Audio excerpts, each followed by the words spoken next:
Hello and welcome to Faithful Grace Studio. I'm Mindy. I'm your creator here at Faithful Grace. And I'm going to show you how far I've made it with the assembly of the Hot Mess Recipe Journal. This is the mega kit. This has everything in it.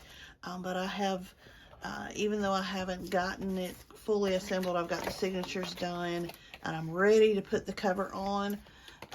I've already made a couple of mistakes, so I wanted to pop in and show you some of the things that I've done wrong. This kit, you may know this kit comes with two covers. One cover is just traditional one-page cover that you fold, or you can cut it and use it with the fabric binding if you want, but it's designed to be just a real simple traditional cover for a journal, depending on how you want to assemble yours. Then there's another cover that comes as two pieces. This is one piece, actually three pieces. This is one piece, this is another piece, and then this strip right here is a third piece. And it is designed to help you put it together in a more advanced way as an actual book. So it will look like a book with a spine on it on your shelf, if you put it on your shelf. I wanted my covers. This is going to stay with me. This is going to be my Hot Mess Legacy Journal, if you will. I'm going to put all my family recipes in one place right now. They're in several different books and several different recipe boxes, card boxes. I'm going to gather them up and put them all in one place here. So I wanted it to be fairly sturdy. So I printed the covers on cardstock and the pages on cardstock, but then I wanted to reinforce the covers, the front and back.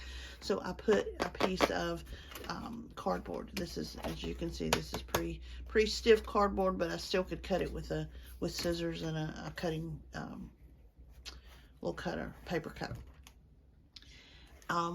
What I did wrong was I should have scored it first, and that would have helped me line up where the cardboard needed to go. What I did though, since I didn't score it, was I got my cardboard too far over the edge. I don't know if you can see that. It should be right there, right up to the edge of the blue check right there. But as you can see some of the spine on the edge. Here I got it right up to the edge, but it actually should have had a little bit of leeway there, just a little tiny place there. I'll show you why that's a problem. I also reinforced the strip. This strip that comes with those covers already has the dots laid out for you in the right places to be able to attach two signatures to that spine. And so I wanted it to be sturdy as well, so I reinforced it with cardboard as well, as you can see. I have already made my signatures, and I have already when I sewed my signatures, I sewed them directly to the internal spine. I did the back one first. I don't know why that felt easier for me, but I did the back one first.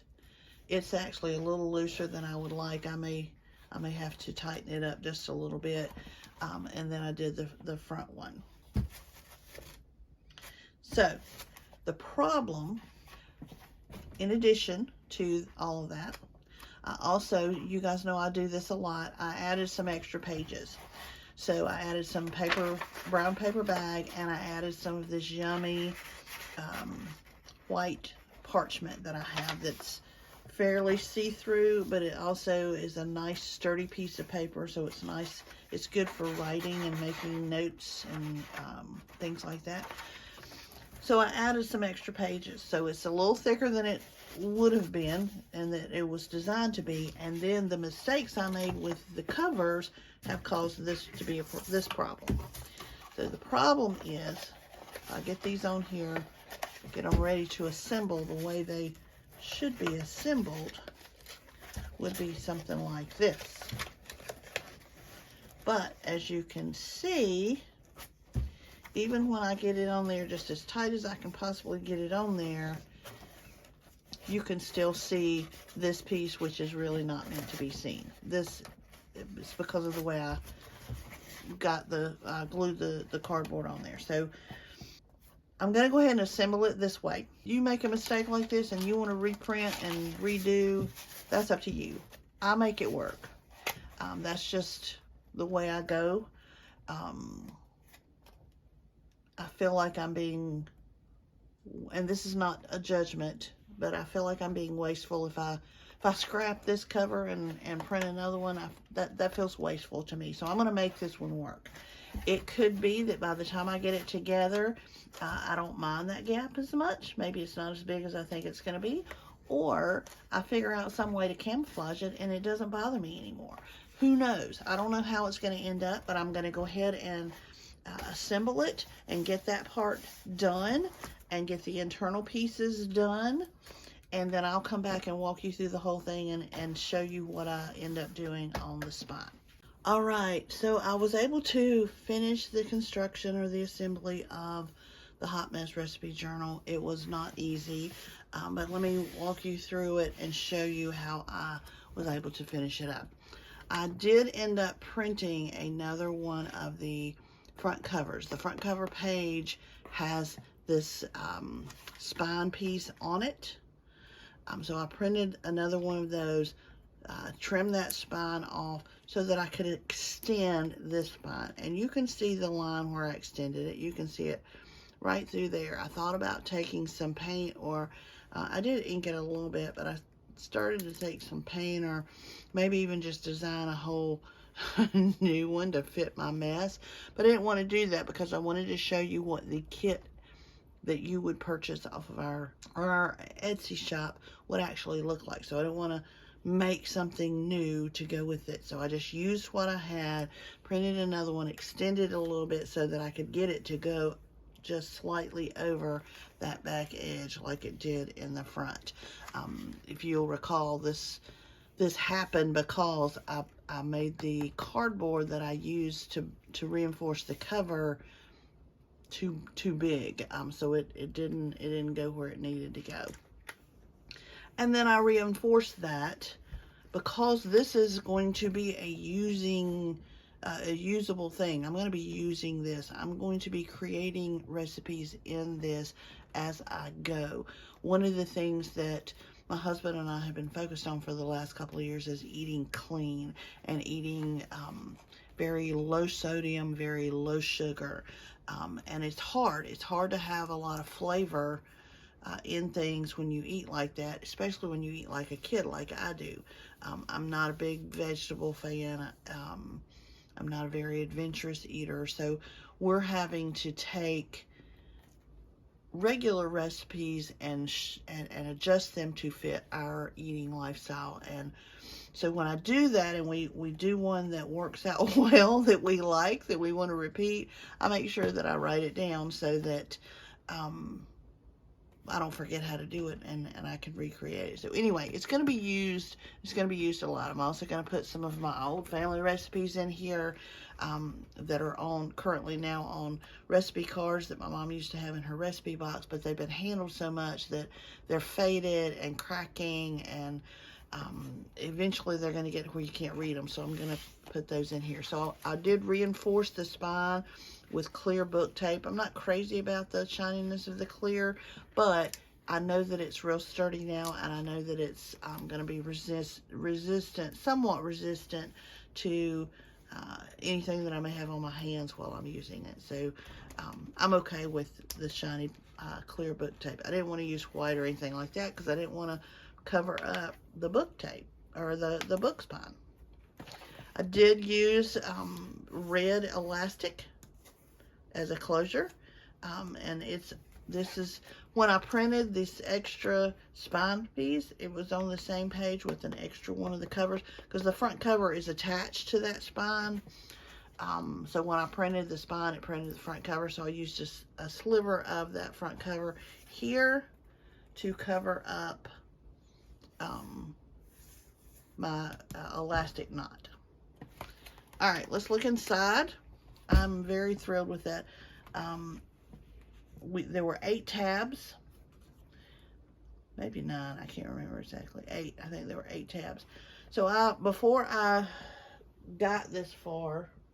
I don't know where that little piece of paper is. I think I've already thrown it away, but I took a little scrap piece of paper and I wrote down the 8 sections that I thought would be most helpful for me in this journal, and then I put them in alphabetical order so that I could put them in the journal the way that I wanted them to go. So I have drinks, meats, non-edibles, sauces, sides, snacks, slow cooker, and sweets.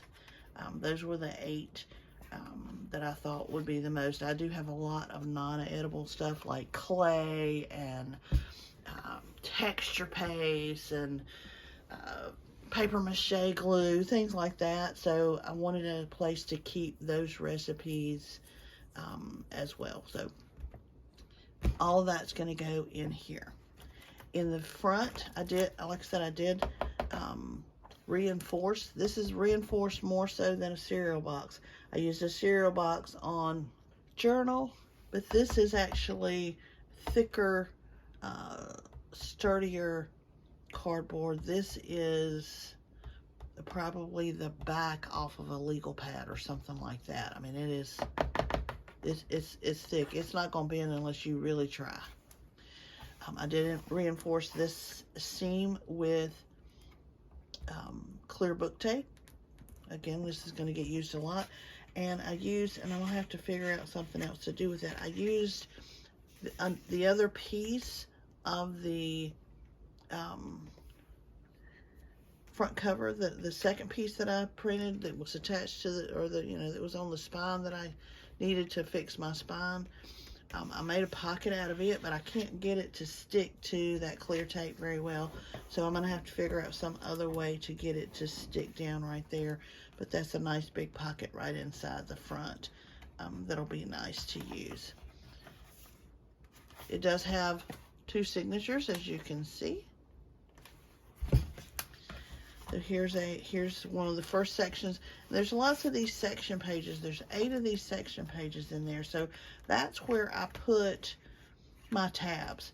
I made sure, or tried to kind of space these out evenly. Now what I didn't factor in, I did space them out evenly, but what I didn't factor, when I was looking at how they were spaced, my pages were still flat.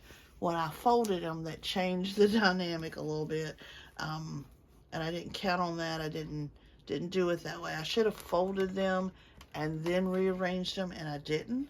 But I'm okay with how they turned out. They're dispersed evenly enough for my taste, if you can kind of see how they're dispersed out. These are some of the recipe cards that come with it. These are for things that maybe you don't want to write in the book. You want to be able to take it out and hand it to somebody. That's what I'll use them for anyway. I did include a couple of these yummy pages that I have used in some other things that are, it's like a white parchment, but it's just, I just love it. I love the way it feels and how you can see through it. And so there's a couple of those pages in here, and there's a couple of brown paper bags in here as well.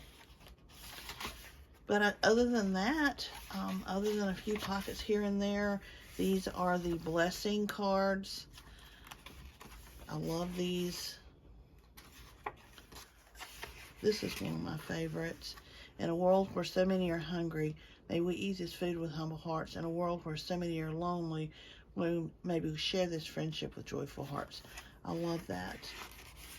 There's several more in here. There's our meat section. A couple of pages in there. Non-edibles. Here's more. For food in a world where many walk in hunger, for faith in world where many walk in fear, for friends in a world where we may walk alone, we give you thanks. And then there's a couple of blank ones for you to write your own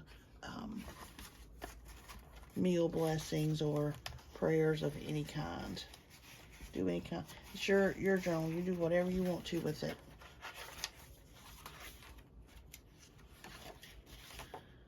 These pages will be great for adding photos of recipes that you've cooked, or If somebody gives you a recipe on a card, you could just glue it right in there. These will be the same. This is some of that packing paper that I've used in the past. So each signature got 3 additional pages. It got the white parchment, the brown paper bag, and then the packing paper. So there's 3 extra pages in each signature, which equates to 6 extra pages with 12 extra sides. Note pages. I can't wait to start using it. I didn't, just like on the Artful Mayhem, I didn't do anything with this piece. This shows you where the 2 signatures are attached to that inner spine. You can just, you can see it. You can see the holes, and you can see I didn't do anything to it yet. I think I probably will end up putting some clear packing or clear book binding tape down this spine, because I don't want it to get too used or worn. I don't want the signatures to start coming apart. But I'm probably going to wait until I've used it for a while. I like how it lays flat right there, because I could use this to put pictures of recipes that I've made, or new recipes, or I even thought about it. I haven't done it yet, but you know, this pack comes with these equivalency charts. I thought about kind of putting them right there and letting them be in the center, but I haven't done that yet, and I don't know if I will. I may or may not. Here's some of the larger recipe cards. So then in the second signature, very similar to the first signature, there's some pockets in a few places. There's 3 tabs. There's some extra